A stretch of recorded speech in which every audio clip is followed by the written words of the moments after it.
문제 함께 보겠습니다. 두 번째 문제는요, 스프링에 관한 문제 나왔어요. 스프링 치수란 말이 나와 있고 코일 스프링 나와 있죠. 이 스프링에 관한 문제 밑에 소문제 3개 달고 있고요. 이 문제 지문 동영상하고 그림 본 다음에 함께 풀어보겠습니다. 자, 동영상을 위한 그림이에요. 이게 뭡니까? 이거 코일 스프링이죠. 자, 이렇게 생겨 먹은 것이 코일 스프링입니다. 철사를 돌돌돌돌 감은 것.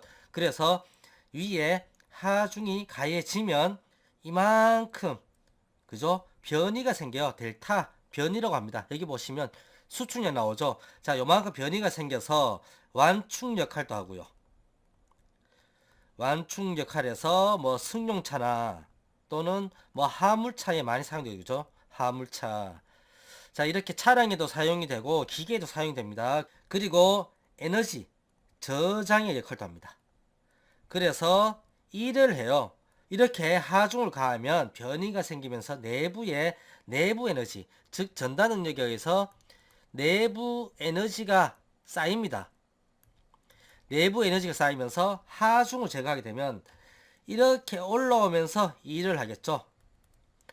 그래서 이러한 스프링은 산업계에 많이 사용이 되고요. 여러분들 볼펜에 이 스프링 들어있죠. 그래서 꼭다리를 딱 눌렀다가 살짝 넣으면서 뭔가를 튕겨내는 것, 그것도 일을 하는 겁니다. 이 스프링은 많은 산업계에서 사용이 되고 우리 생활 주변에서 많이 볼 수 있어요. 동영상을 보시면 위에서 하중을 가하게 되면 이렇게 눌려지고 하중을 풀게 되면 다시 올라오고 하중을 가하면 다시 내려가고 하중 풀면 다시 올라오고, 자, 이렇게 스프링은 단순하게 왕복 운동을 하죠. 그 종류는 많지만은 코일 스프링은 이렇게 단순하게 왕복 운동을 합니다. 그림과 문제를 함께 보겠습니다. 스프링 지수가 8입니다. C는 8이에요. 그런데 이 스프링 지수란 말은 뭐냐면 이렇게 스프링이, 그런데 이 스프링 지수가 무슨 말이냐면요, 이 스프링은 소선이, 자, 요거 철사 하나, 요거 소선입니다. 이 소선이 원통형 형상으로 나선 모양으로 돌돌돌돌 감겨서 전체의 코일을 만듭니다. 코일, 스프링 코일이죠. 코일을 만드는데 이 소선의 직경 요것을 스몰 d라 두고요. 그리고 코일의 직경은 이 소선 여기에 있고 여기에 있죠. 그리고 여기에도 있습니다. 요 중심선을 이은 선, 그러니까 요렇게 중심선을 이은 선 있죠. 자, 요 선과 여기에 요렇게 중심선을 이은 선, 이 치수가 뭐냐?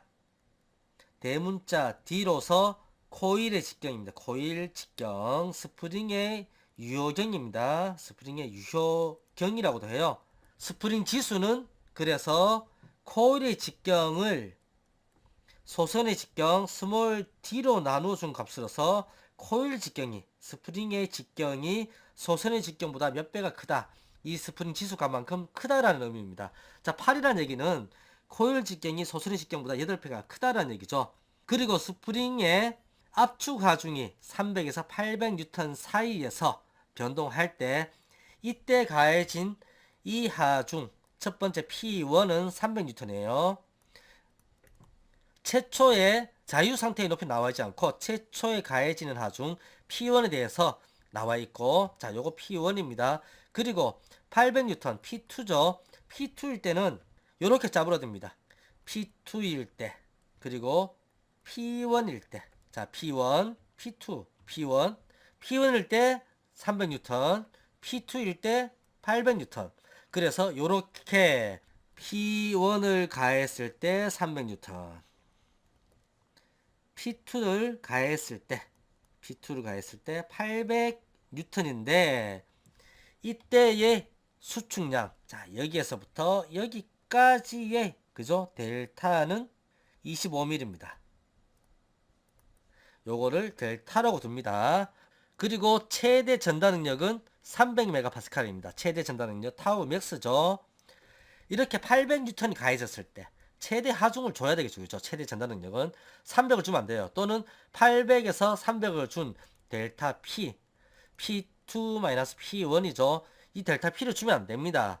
가장 큰 하중값을 줘야 돼요. 최대 전달 능력. 소선이 여기 있죠. 소선이 처음에 위치가 여기에서부터 하중을 가해지게 되면 이렇게 각도가 바뀝니다. 이만큼 세타가 바뀌죠. 이럴 때 내부의 전달 능력이 쌓이게 돼요. 이것은 내부 에너지로 갑니다.